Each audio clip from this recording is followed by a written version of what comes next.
In a realm where one's strength was determined by the divine blessings they received, a young boy named Heis had once dreamed of becoming a great adventurer. He had made a promise with his childhood friend, Saha, that the two of them would one day become the strongest team and help others together. At the blessing ceremony, it was said that Saha received the blessing of the Swordmaster. Heis had congratulated her, expressing confidence that he too would receive an amazing blessing so they could go on adventures side by side. Saha had replied warmly, saying that they were now one step closer to their dream. However, when Heis received his blessing, confusion spread among the onlookers. Even Guildmaster Geist had admitted that he didn't recognize it. Heis had been given the title Weapon Master, a term no one else had ever heard of. When he had asked Geist what it meant, Geist had no answers to offer. Thus, Heis's blessing remained unknown. 2 years had passed, and Heis still didn't understand the nature of his blessing. Despite this, he and Saha remained in the same adventuring team, Sacred Leader. But with no visible powers, Heis had been relegated to carrying the team's luggage. It was reported that at one point, Reynold had asked Saha if she had made up her mind about something, and she had replied that she had. During a mission, Saha had explained the plan and told Heis to wait behind while the others went to fight a queen cobra. Heis had watched in amazement as Saha and the others easily defeated the monster using their blessings. One of the team members had nearly been struck during the fight, prompting Saha to save him and scold Heis, telling him not to get in her way. After the battle, Heis had been left to clean up and pick up supplies. Among the remains, he had found a strange book. When he opened it, he had felt the same mysterious sensation he had experienced when he received his blessing. Later, Saha and the team had approached Heis and told him he should leave the team. Shocked, Heis had reminded Saha of the promise they once made. Saha had said she hadn't forgotten, but that the team was close to being promoted to an A rank, and keeping him would only drag them down. She had handed him some money and apologized. Heis had left the team, angry and heartbroken. He had declared that he wouldn't give up, and that he would never become an adventurer who threw away the weak just to climb higher. Even though some former teammates had shown signs of regret, they hadn't intervened. Over the following 2 months, Heis had taken on missions by himself, eventually defeating 20 goblins in a single day. Despite his accomplishments, people continued to speak poorly of him. One day, Saha had passed along a message through others, telling Heis about a location where white clover flowers were blooming. Knowing these flowers were rare and valuable, Heis had gone there, touched by the gesture. At the field, Heis had admired the beauty of the land and even felt grateful. However, everything had suddenly gone dark. When he turned around, he had seen a black dragon. The ancient black dragon, an SS plus rank monster. The beast had slashed Heis's right eye. Believing Saha had sent him there to die, Heis had cried out that he didn't want to die. At that moment, when he touched the mysterious book once again, something had awakened in him. He had instinctively known how to use the weapon it revealed, an M79 grenade launcher. With a single shot, he had slain the dragon.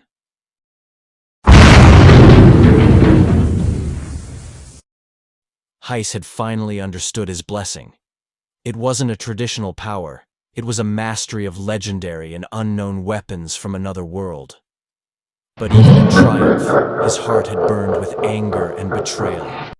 He believed Saha had truly meant to get rid of him. Back at the guild, Saha and her team had gone to meet Guildmaster Geist. When Geist had heard about the location Saha had sent Heis to, he had been shocked. He had explained that the area was known as the lair of an SS plus rank monster. Suddenly, someone had rushed in to report an emergency. A new S-rank adventurer had appeared. The adventurers and guild members had gathered to witness Heis arriving, holding the severed head of the black dragon. The crowd had been stunned. Heis had looked directly at Saha and asked if she had truly hated him so much that she had wanted him dead. Saha had appeared confused, but Heis hadn't waited for an explanation. He had told her that he would never forgive her, that he would no longer trust people like her, and that he had become strong on his own.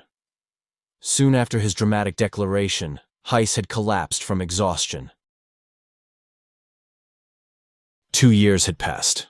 Heis returned to an inn where he was staying for another month, breakfast included. By now, he had already risen to the rank of S-rank adventurer. The innkeeper, surprised to see someone of his level staying in such a modest place, asked, "You're an S-rank now, aren't you?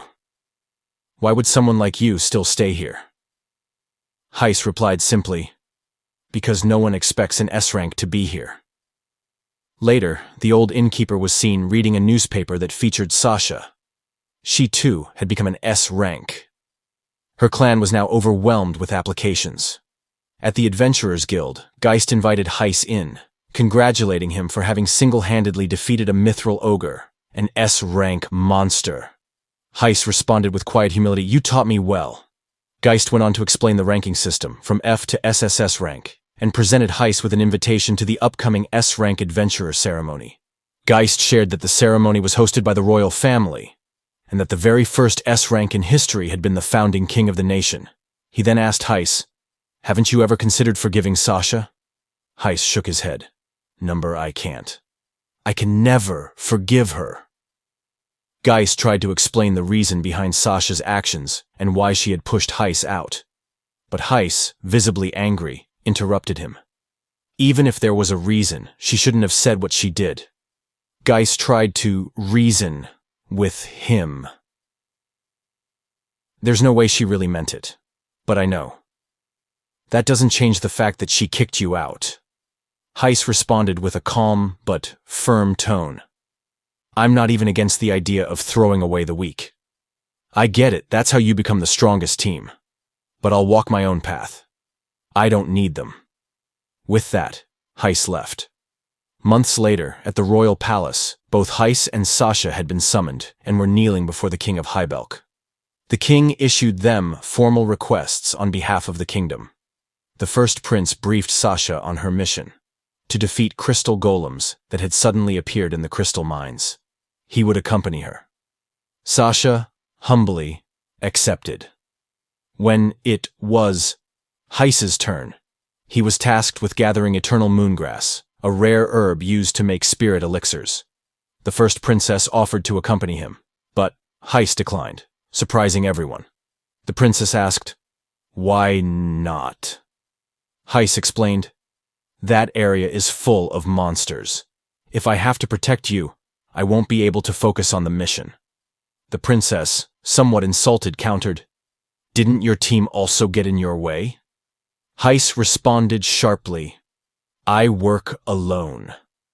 Sasha looked visibly upset upon hearing that.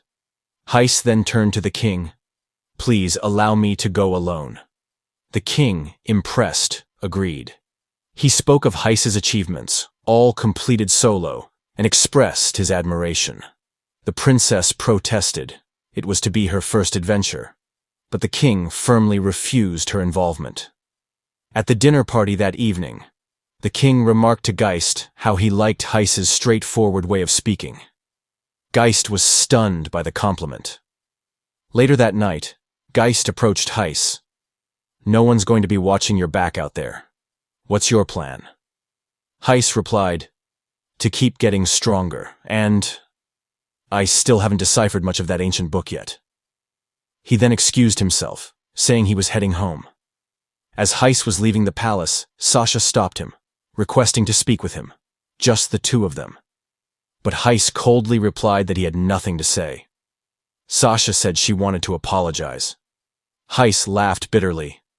"Now you want to apologize? You had 2 whole years. You didn't even try on the day I nearly died." He continued, "You all left for a mission, knowing what happened. Don't pretend this apology means anything now. You never planned to apologize in the first place. Sasha explained, I just wanted to protect you. And our dream. But Heis interrupted.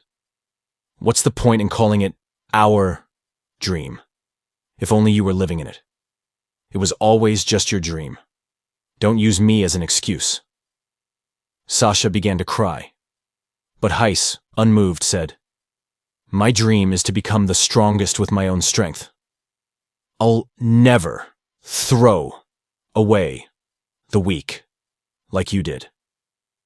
Whatever reason you had, when you kicked me out, you also kicked away the dream we shared. Sasha stood frozen as Heis walked away. We can never go back to how things were. In the mystical forest nation of Igdora, there grows a rare herb known as eternal moongrass. Its defining trait? It glows with an ethereal light. This elusive plant only grows at the very peak of Mount Gagazia, deep within the sacred lands of the forest. It's a crucial ingredient in powerful elixirs, making it highly sought after, but nearly impossible to obtain. We begin with Heis, a powerful solo adventurer, sitting in his room surrounded by magical artifacts and gear. He heads to the guild to meet Geist, the guild master. But Geist is busy talking to Sasha, so Heis waits. Checking the mission board, he sees nothing higher than a B-rank quest. Then, a surprising figure enters. An elf. Elves are incredibly rare, outside their own lands, and even Heis is shocked. The elf notices his expression and asks, Are we really that uncommon here? Heis replies, It's rare to see elves leave their nation, so no, we don't see them often. She nods. This is her first day here. She explains she traveled west and ended up in this central region. She's also an adventurer, and shows Heis her B-rank card. He asks if she has a party, but she confidently says she doesn't need one. She's strong enough to handle things alone. That strikes a chord with Heis. It's rare to meet someone who mirrors his mindset. When she asks about his rank, Heis reveals his S-rank card. She's surprised. Solo S-rank adventurers are even rarer. Curious, she asks about the quest he's interested in. When he mentions Igdora, she's stunned. You're heading into Igdora? She asks. Heis quickly brushes it off and tells her to forget she heard anything. Soon after, Geist becomes available, and Heis speaks to him privately. Sasha lingers for a moment, hesitating. Heis guesses she, too, came to ask about the royal quest, but says nothing more and heads inside. Geist explains the quest, an SS+ rank mission involving Mount Gagazia. He gives Heis crucial information about the task, including insight into the powerful clans of the world. Geist hands him a letter and tells him to deliver it to the leader of the Yggdrasil clan. It will help him on his mission. Heis then asks if Geist knows the masters of the 4 great clans. Geist responds, After 40 years as an adventurer, you meet them, one way or another. With that, Heis sets off. Outside the royal capital, Heis senses danger. He fires a bullet at the source, but no one is there. He warns, the next one won't miss. And then, someone steps out. It's the elf from the guild. Heis, surprised, asks why she's following him. She says she has a favor to ask. He coldly replies, bother someone else. But she insists. It has to be you. She explains that she's trying to save her sister, who's gravely ill. The eternal moongrass is the last ingredient she needs. She has everything else, but only Heis can reach the mountain. Heis asks, how do you know so much about my mission? She admits she overheard his conversation with Geist, thanks to her blessing, the ability to communicate with spirits. She pleads with him to let her accompany him until they reach the sacred mountain. If I die, just leave my body, she says. And if I find the moongrass, I'll give you all my money. Heis agrees, with one condition. They're not teammates. If she gets in trouble, she's on her own.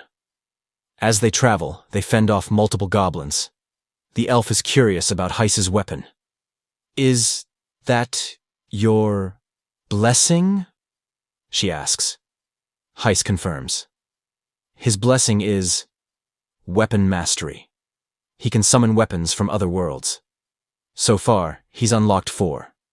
She tells him more about her blessing, revealing how she overheard the guildmaster through her spirit magic. That night, they set up camp. She's amazed by how many supplies Heis has stored in his ring.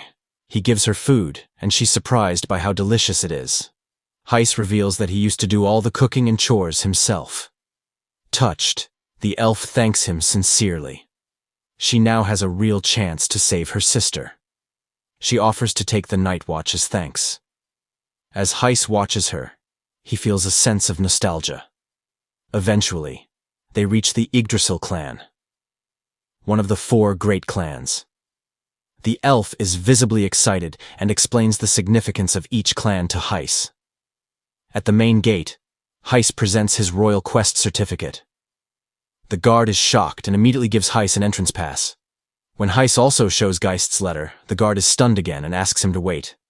Soon, an elderly man arrives and apologizes for the wait. He escorts Heis to the clan's master. The elf girl warns, "Don't make her angry," before Heis leaves with the old man. Using an elevator, they head deeper into the stronghold, arriving at a mysterious sanctuary. The old man announces, "This is meeting with clan leader Ibis." Upon entering the clan hall, Heis was greeted by the clan leader, Ibis, an elf, much to his surprise. He hadn't expected the clan leader to share his own heritage. Ibis acknowledged Heis and mentioned having read a letter sent by Geist. In the letter, Geist had requested Ibis to assist Heis. This made Heis feel slightly awkward. Noticing his reaction, Ibis remarked with a knowing smile, "Sounds like he hit the nail on the head, you cheeky little brat." Ibis seemed to feel a sense of nostalgia around Heis. She commented on the faint scent of gunpowder lingering around him. Heis was stunned to realize that she could recognize it. Ibis explained that she once had a teammate who used firearms. When Heis asked if she knew anything about the mysterious book he carried, Ibis was visibly shocked upon seeing it. She remarked, "To think this thing is still around," and explained that the book once belonged to someone named Nobunaga, an individual from another world. Although she opened the book, she couldn't read its contents. When Heis asked if she had any idea what was written inside, Ibis admitted she had no clue. Nobunaga had never revealed its contents to her either. Heis then mentioned that he could understand a few words. However, upon opening the book again, he was shocked to discover he could now read even more of it. Ibis, intrigued, asked him to share what it said. Heis hesitated, saying, "Please, take no offense, but—" He then revealed that the writings described Nobunaga's thoughts about Ibis, particularly her behavior when he didn't pay attention to her. Embarrassed, Heis asked if they were lovers or something similar. Red-faced and flustered, Ibis shouted, "That's enough for today. If you need help, come back another time." Heis quickly exited the room, both embarrassed and puzzled by the fact that he could now read more of the book than before. Expedition Report, Summit of Mount Gagazia. Heis and Priscilla continued their ascent toward the summit of Mount Gagazia. As they neared the peak, the fog began to thicken, reducing visibility. Suddenly, a monster emerged from behind Priscilla. Caught off guard, she was about to be attacked, but Heis swiftly eliminated the threat using his weapon. Priscilla was astonished by how effortlessly Heis defeated an S-rank monster. Heis explained, "This creature hunts using the fog. Stay alert." Confused by his help, Priscilla asked, "We're not a team. Why help me?" Heis responded, "Don't you want to save your sister? I'm under no obligation to save you, but I also have no reason not to help your sister." Grateful, Priscilla thanked him. Just then, a dragon was sighted soaring overhead. Priscilla guessed it had left the area to hunt and declared it the perfect time to collect eternal moongrass. She rushed ahead, promising to return shortly and reward Heis afterward. Heis warned her to wait. "You're underestimating the dragon. They're extremely territorial. They'll come back." Despite his warning, Priscilla entered the dragon's domain. As expected, numerous monsters began to swarm Heis. Meanwhile, Priscilla reached the targeted location, but was shocked to discover that there wasn't a single eternal moongrass plant left. Her expression turned to despair.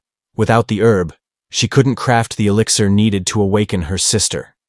At that moment, an SS+ rank monster appeared and began advancing toward Priscilla. A colossal dragon loomed over Priscilla, moments away from launching its attack. But Priscilla stood her ground, readying her bow and releasing a volley of spiritual energy to distract the beast, just enough to make her escape. However, her attacks had no effect. The dragon unleashed a deafening sonic roar that shattered the air, then lashed out its grotesque tongue, wrapping it around Priscilla and dragging her toward its massive jaws. She was seconds away from being devoured. But suddenly, an explosion rocked the creature's tongue, freeing Priscilla. Flames blazed through the air. It was Heis. He'd arrived just in time, and he wasn't happy. He scolded Priscilla for not listening to him earlier and told her to stay back. Then he drew his gun and opened fire. But even his bullets couldn't pierce the dragon's hide. With no other option, Heis pulled out his most powerful weapon, the very one he once used to slay the black dragon. With a single devastating shot, Heis took the beast down. Priscilla stood in awe, shocked that Heis could kill a dragon so effortlessly. Blushing, she asked why he had come for her. Heis simply replied, "Let's go. It's starting to smell." But before they could leave, something strange caught their eye. The field around them was glowing. They had found it, eternal moongrass, a rare and powerful herb. However, it was dying, poisoned by the dragon's blood. Priscilla was devastated, but Heis spotted one last surviving stalk. Priscilla sprinted over, carefully placing the moongrass in a jar to preserve it. Then, unexpectedly, she handed it to Heis. "You're the one who brought down that dragon. You deserve this," she said. "I'll find more somewhere else." That act completed Heis's original request. As they reached the mountain path's entrance, a group of elves appeared, searching for Priscilla. Among them was Adra, who scolded Priscilla for leaving without notice. Then Adra saw Heis and recognized him. "You must be the S-rank adventurer, Heis," she said. "You're the one who brought Priscilla here." She revealed her identity as the younger sister of Queen Alcera, the ruler of the forest kingdom of Igdora. Priscilla, it turned out, wasn't just any elf. She was royalty. Adra demanded to know whether she had found the eternal moongrass. But Priscilla remained silent. Adra pressed again, prompting Priscilla to shout, "So you wanted me to let my sister die instead?" Adra quickly apologized. "It's not what I meant. It's just, Alcera's fate may already be sealed." She then asked Priscilla to return home, reminding her they had to discuss the terms of her marriage. Priscilla hesitated, and in that moment, Heis quietly walked away. Priscilla was stunned. Later, we see her beside her sister's bedside, crying, convinced she'd failed. But Alcera smiled gently. "It's all right. This is my destiny," she said, asking Priscilla to tell her about her travels across the western and central lands. As they spoke, Priscilla handed her sister the souvenirs she'd collected on her journey. Then, to her shock, she noticed something. The eternal moongrass. The very same one she had given to Heis. Priscilla burst into tears. Somehow, Heis had returned it to her. A few days later, we catch up with Heis and his companion, Geist. Geist couldn't believe it. Heis had failed a royal request and turned down a princess. "What are you going to do now?" Geist asked. Heis shrugged. "Same old stuff. Except requests, clear dungeons." Geist had one more job for him. A new dungeon had been discovered, and it needed to be investigated. Just as Heis was about to leave, someone called out his name. It was Priscilla. She smiled warmly and said, "I managed to make the cure. My sister has recovered and resumed her royal duties. I owe you. Big time." As a reward for saving the queen, Priscilla had been granted freedom to travel however she wished. Now, she wanted to repay Heis for everything. "I'm not asking to be teammates or anything," she said, "but I'd gladly be your buddy if you'd let me." But Heis turned and walked away without a word. Priscilla simply smiled and called out, "Then at least have a meal with me sometime." A few days later, the story shifts again. we see Sasha and her not-so-elite party, loser team, gearing up for their next royal quest. Sasha and her team finally reached the crystal mines.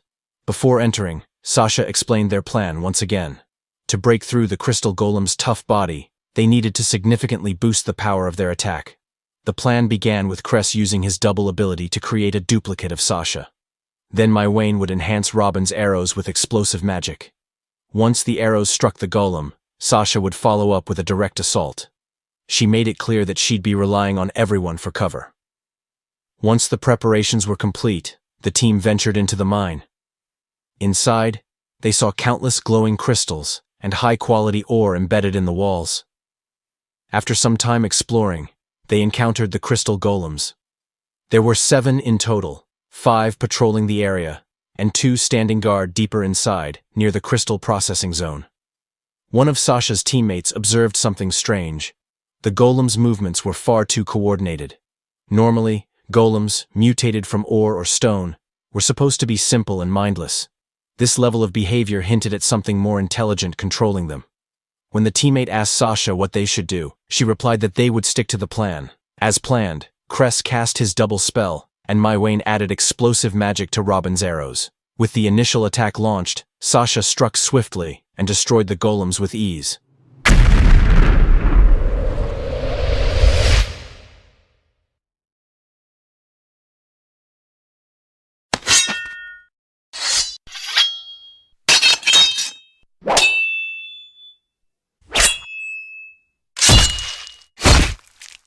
The battle ended quickly, leaving the others in awe of Sasha's overwhelming strength. However, just as they began to lower their guard, Sasha sensed a dark, ominous aura coming from deeper inside the mine. She told the others it didn't feel like another golem and warned them to stay alert as they moved forward. In the crystal processing area, they encountered a goblin-like figure. But it was clear he was not a goblin. The creature praised Sasha for making it that far, claiming he had sensed her presence. When Sasha demanded to know who he was, he introduced himself as Crane, a demon. One of Sasha's teammates shouted in alarm, recognizing him as a demon. Crane confirmed it, and explained that his kind had once fought a great war against humanity long ago. That war had ended when a powerful man split the continent in 2, one half for humans and the other for demons. According to Crane, no one was supposed to be able to cross between realms. When Sasha asked how he had managed to cross over, Crane praised her intelligence, saying she already understood what demons were capable of. Mr. Glasses, one of her teammates, urgently told Sasha they needed to retreat. He reminded the team that during the Great War, demons had only numbered a few thousand while humans were in the tens of thousands. Yet they had still posed a massive threat due to their individual strength. Crane seemed pleased by the recognition. He offered to let them go this time, claiming he had already secured the high-purity crystal he came for. When Sasha asked about his intentions, Crane told her she wouldn't understand even if he explained. He warned the team to leave immediately or be killed, calling all humans insects in the eyes of demons. At that moment, Sasha slashed the high-purity crystal. Enraged, Crane demanded to know what she was doing. Sasha replied coldly that an insect had found its way into the kingdom of Helbelk, and she was simply exterminating it. With that, Sasha's team prepared for battle. They used strength-enhancing spells, and Sasha dashed at Crane. However, Crane activated his wind-based ability and slammed her into a rock wall, shocking the team. As he prepared to attack again, someone blocked him. Crane explained that his ability allowed him to manipulate the wind freely, and he demonstrated its power. Sasha acknowledged it was impressive, but claimed it still wouldn't be enough to defeat them. Crane laughed and mocked her, asking what they could possibly do against him. Just then, Crane was attacked from behind. Though he tried to strike back, the team managed to block his move. Together, they launched a combined attack, and Sasha finally managed to land a critical blow. Crane, stunned, fell to one knee. Before they could finish him off, he used a spell to escape. As he vanished into the air, he left behind a chilling threat, promising to kill all their loved ones, destroy their country, and come back to kill them himself. Cress, Maiwane, Sasha, and her team were seen kneeling before the king inside the royal chamber. Sasha reported the suspicious activities of Crane, stating that he appeared to be plotting something dangerous. After hearing her account, the king summoned Cress and Maiwane to provide their perspectives as well. Once all parties presented their statements, the king praised Sasha's team for their excellent service in completing their assigned mission without failure. He also mentioned that, in contrast, Heis had failed in his respective task. Sasha appeared visibly shocked upon hearing this comparison. The king then offered Sasha a reward of her choice. Without hesitation, Sasha stood up and requested the approval for her clan's home project. The king smiled, stating that he had anticipated her request and had prepared accordingly. The minister brought forward several scrolls and placed them in front of Sasha's team, allowing them to choose whichever they desired. Sasha expressed her gratitude to both the king and the minister. The minister then shared additional information regarding Heis's mission. According to the report from Igdora, Heis successfully obtained the eternal moongrass, but upon learning that Queen Alcera's condition was worsening, he handed it over to the queen's younger sister instead. Despite technically failing the request, His Majesty had decided to reward Heis for saving a member of the Igdora royal family. However, Heis had declined the reward. A member of Sasha's team commented that Heis was still the same unselfish person they knew. The same team member then inquired about Prisia's whereabouts. The minister responded that Prisia had reportedly left Igdora and resumed her life as an adventurer. Furthermore, she had recently started traveling with Heis. This revelation visibly shocked Sasha and her teammates. The guildmaster informed Heis that the investigation request into the highest level dungeon had officially concluded.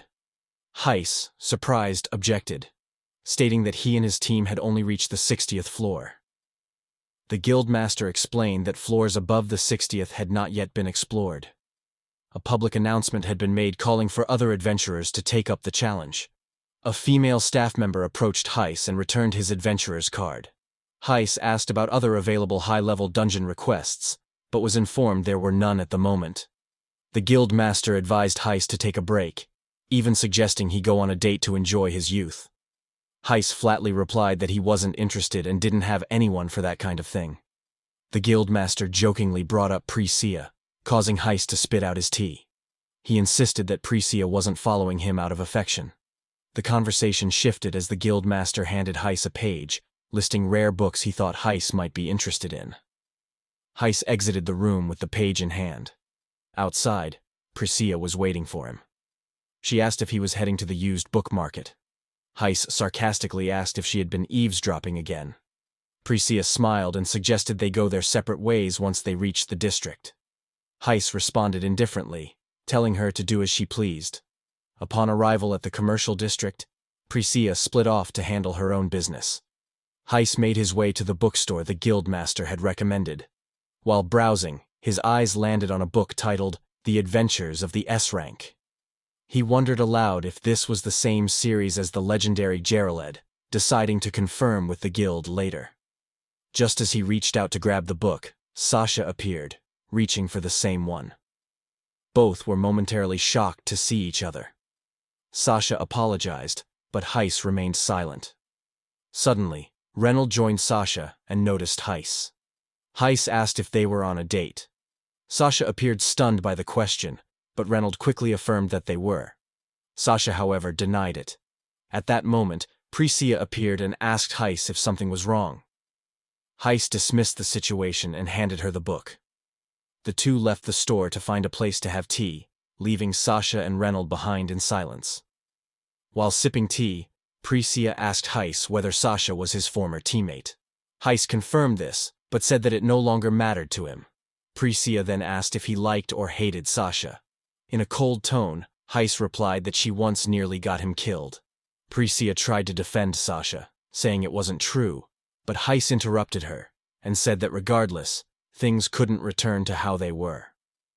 A heavy silence followed. Prisia looked at Heis and wondered silently.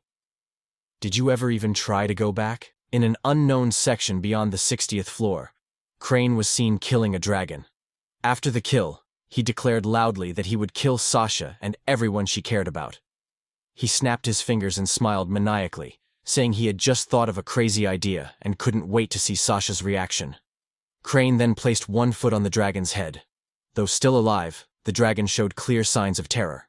Crane spoke again. "If you don't want to die, you know exactly what you have to do."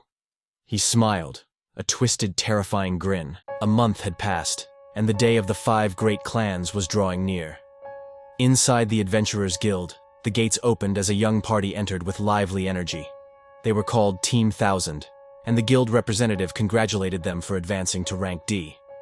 Their leader, Thousand Roland, was overjoyed to hear this, though one of his companions quietly scolded him, whispering that their achievement was not his effort alone.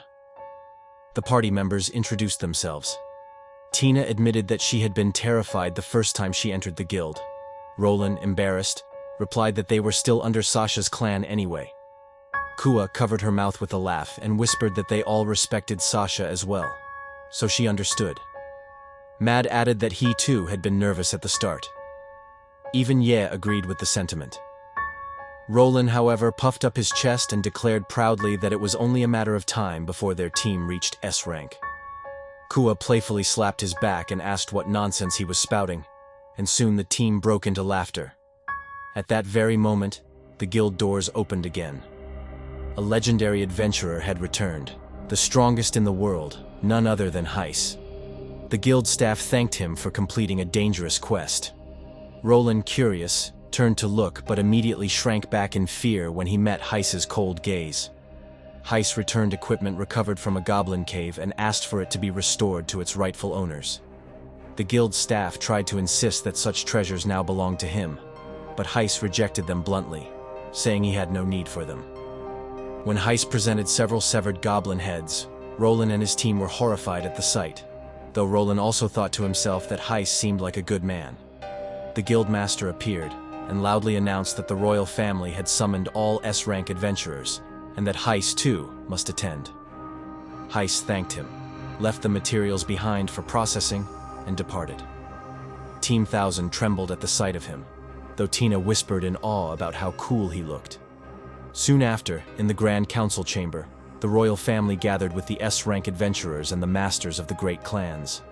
Present were Johanthan, the barbarian clan master; Mamacha, the famed warrior known as the Fighting Mother; Chaos, the Judgment clan master, as well as Sasha and Heis. The king explained the crisis. B-class monsters were multiplying explosively near a high-level dungeon close to the capital, one Heis himself had previously investigated. Countless people had already gone missing, and evidence suggested signs of an impending stampede. The hall fell silent at the word. A stampede was a catastrophic event where overbreeding dungeon monsters spilled out in overwhelming numbers, attacking towns and villages. The king asked Gist to explain further. Gist rose and described how monsters had begun appearing on floors far earlier than intended. The Tyrant, a boss normally restricted to the 60th floor, had been sighted as early as the 10th, and monsters from the 40th floor were being forced upward. The displaced early floor monsters were likely already moving toward the royal capital. When asked how many monsters might be involved, Gist recalled that 30 years ago, a stampede at an intermediate-level dungeon had released nearly 20,000 monsters. 3 towns were destroyed and 7 villages wiped off the map. But this time, he warned, the scale was far greater. Because this was a high-level dungeon, no one could accurately predict the number, and the only way to stop a stampede was to exterminate every single monster that emerged. The king ordered Gist to request aid from the neighboring nations' guilds and instructed Bonnet to prepare the royal army. Standing, he declared that this was a crisis unlike any other, and if they did not unite, the nation itself would be lost. Mamacha supported him, saying that tighter coordination among the clans was necessary. Johanthan agreed, emphasizing the need to stand together. Sasha hesitated, then asked whether it might be possible to dive directly to the lowest floor and defeat the boss before the stampede began. Chaos immediately dismissed the idea as impossible. When Sasha pressed, asking how he could be certain without trying, Chaos explained coldly that the monsters inside such dungeons ranked 2 levels higher than normal. Any attempt to reach the bottom would only result in the adventurers being devoured before they ever reached it. When Chaos turned to Heis, asking for his thoughts, Heis said nothing. He simply stood and walked out, offering only a single word: Chaos shouted after him, but the king merely laughed, saying Heis was always as intriguing as ever. Sasha, however, watched in silence, her thoughts lingering on him. 10 days later, after the counter-stampede meeting, the news had spread. The guild suspended all requests, the army was mobilized, and civilians began evacuating. It was confirmed that the stampede would occur within days. As the preparations intensified, Heis visited an inn and found an old man who refused to evacuate. Heis asked him why, and the man explained through tears that 30 years ago, during the last stampede, his village was erased from the map. He alone had survived because he was away in the capital, purchasing the inn that his daughter and son-in-law had dreamed of opening. They, along with his grandchild, perished without even leaving behind bodies. Now, as the last survivor, he said he would protect their dream in the inn until the very end. Heis listened in silence, placing down more coins for the night, despite the old man reminding him he had already paid for breakfast. Heis simply said that this was for his stay tonight. At last, the day came. In front of the royal capital, an estimated 700,000 monsters appeared. The sight shook soldiers and adventurers alike. Gist's voice rang out, declaring that they must defend their people's land at all costs, even if it meant holding the line against impossible numbers. Some soldiers, terrified, questioned how they could possibly stand against such a horde. Then, a calm but commanding voice told them to stay back. Heis emerged from the gates of the royal capital, making his entrance with an overwhelming presence, ready to face the storm. Heis aimed his missile launcher at the monster and fired. The creature was instantly reduced to ash. Without wasting time, Heis pulled out his M134 machine gun and shouted to everyone to get ready. In just a matter of seconds, he wiped out hundreds of monsters with sheer firepower. Sasha was shocked to witness Heis's overwhelming ability, and even those who once dismissed him could not help but praise his strength. Acting quickly, she ordered every archer to fire at the flying monsters. Meanwhile, Crane was seen flying above the battlefield, smiling as he caught sight of Sasha. He whispered coldly, "Missy, you'd better not die to the monsters before I get to kill you myself." A strange mark could be seen on the left side of his chest. Observing Heis's destructive attacks, Crane questioned what kind of weapon he was using. He had expected a much messier fight, not this one-sided slaughter. Other adventurers also joined the battle. Mamacha, wielding her axe, was using her ability of enlargement to cut down goblins. Suddenly, a giant monster crept up behind her, but before she could react, it was slain by Jonathan, whose ability was vibration. Nearby, countless monsters were struck down by poisoned blades, an attack from Chaso, who fought with his poison ability.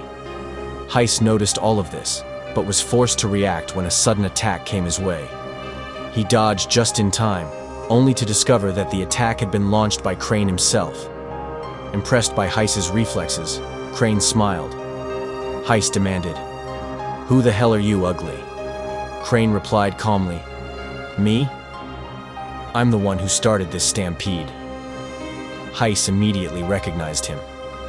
"So that appearance, you're the demon Sasha reported about." With another sly smile, Crane whispered, "Huh, so you know that woman? Tell me, why does it matter to you?" Heis remained silent for a moment before responding, "Why should that concern you?" Crane's expression darkened. "Because everything that woman cares about, I'm going to destroy. And since you're in the way, I'll remove you first. That makes things even better." He cast a spell and launched a powerful magical attack, but Heis managed to block it, though even he was shocked at its strength. Sasha recognized Crane and whispered, "It's him." She shouted to Reynold that they needed to go after the demon, but before she could advance, goblins blocked her path. With monsters swarming all around, she could not reach Crane. Suddenly, the ground began to tremble. Everyone was stunned as a colossal earth turtle erupted from beneath the battlefield. Adventurers scattered in panic. Sasha clenched her fists, glanced at Heis and Crane, and decided, "We need to take down that turtle." She left Crane to Heis. Crane smirked. "Oh my, they abandoned you." Heis didn't care, and unleashed a barrage of firepower on Crane, but his attacks were stopped by Crane's wind magic. Crane mocked him. Are you dumb or something? If you had a report on me, then you should know my mind powers are strongest in open areas like this. Heis switched weapons and launched another powerful strike, but the result was the same. None of his bullets could pierce the wind barrier. Crane laughed. That strange ability of yours. It seems like a bad match against mine. It doesn't matter how much firepower you have if you can't even hit me. He created a giant cyclone and roared. Come on, what are you going to do now? He launched multiple attacks at Heis, who narrowly dodged each strike and returned fire, blocking what he could with his guns. Heis thought to himself, if only I could do something about that wind. Just then, a hand rested on his shoulder. It was Priscilla. She whispered into his ear, "Let me handle this. Just keep your guns steady like always." Both of them smiled in determination. Heis aimed once more at Crane, who mocked him again. "As long as my wind shield is up, nothing you throw at me will ever work." Heis smirked and replied, "Sure, not on my own." Together, Heis and Priscilla combined their abilities. Using wind magic to break through Crane's shield, they launched a devastating joint attack. The blast struck Crane directly in the head, knocking him to the ground. Priscilla laughed in victory and teased Heis, "You'd better treat me to some tea later as thanks." Heis raised an eyebrow and asked, "Is eating all you ever think about?" She only grinned, mentioning that she had found a great restaurant recently. But their moment was interrupted when someone suddenly shouted Sasha's name. She stood in front of the colossal earth turtle, blood dripping from her mouth, barely able to stand. A bird flew high in the sky, warning everyone that a new, powerful stampede monster had appeared. The king turtle, ranked SS+. It marked the turning point of the battle, and everyone was urged to hang on. Sasha attempted to strike the turtle, but her blow did not even make the creature flinch. It was clear that she was struggling, barely managing to leave a scratch on the monster's shell. Suddenly, the king turtle launched a devastating punch toward her, but Sasha managed to dodge just in time. As she thought of a plan to approach the turtle, a goblin appeared from behind and struck her. Soon, a group of goblins surrounded her. Her team tried to come to her aid, but their path was blocked by a giant goblin. As usual, they proved useless. Just as a goblin was about to land a finishing blow on Sasha, an attack from afar struck them, saving her. However, the king turtle prepared a deadly strike aimed directly at her. Her team once again attempted to help, but they could not even kill a single goblin. The massive attack descended on Sasha. Yet, at the last moment, Heis appeared, blocking the strike and taking the full blow himself. The impact left him unable to stand. Sasha caught him and asked, her voice filled with shock, "Why did you protect me?" "You didn't have to." In a weak voice, Heis replied, "Don't ask me. My body just moved on its own." Sasha was left stunned and sorrowful. Heis, whispering faintly, reminded her, "We were going to build the best adventurer team out there, right, Sasha?" Hearing this, Sasha trembled in shock. "You still carry our dream? I pushed you away, yet you're still pushing me forward." With a weak smile, Heis whispered, "In my current state, there's no way I can defeat that turtle, but you'll be fine." Sasha was struck by a flashback of her early days. She remembered when she and Heis once fought a slime. At that time, she had admitted she couldn't kill it, but Heis had smiled and said he knew she could do it. She had swung her sword, defeated the slime, and Heis had believed in her even then. A small smile formed on her face as she gently laid Heis on the ground, grabbed her sword and whispered, "What am I even thinking? I'll show you. My fighting spirit glows golden."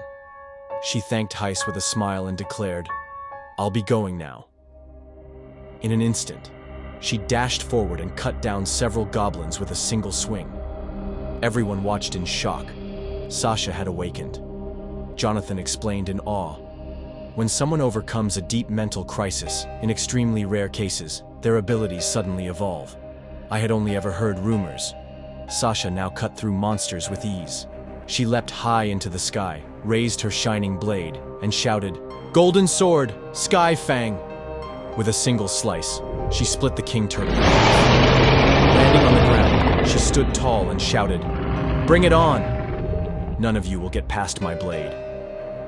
Heis saw everything and smiled faintly before losing consciousness.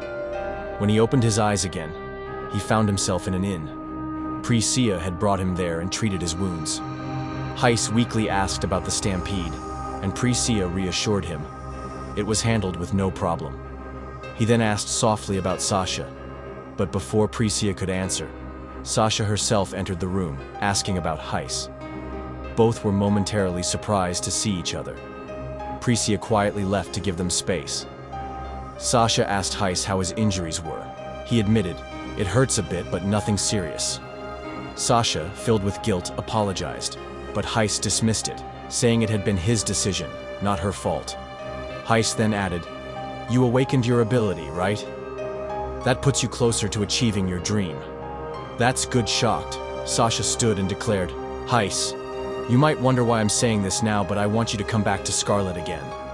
Heis was stunned, but Prisia suddenly entered, shouting, "He can't! Heis is part of my team!" The two women glared at each other.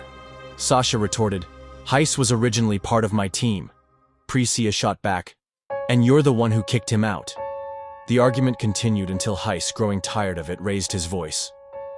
"I don't need anyone. I'll keep going solo." Both Sasha and Prisia were left shocked. Prisia angrily accused Sasha, "This is your fault." Sasha snapped back, demanding, "And what are you even to Heis?" With a calm smile, Prisia whispered, "We're sworn and fated to be together." Heis sighed at the noise, but thought to himself, "Still, things like this aren't so bad once in a while, I guess." But when both women pressed him again, demanding to know who he would team up with, Heis shouted, "I already told you, I'm going solo."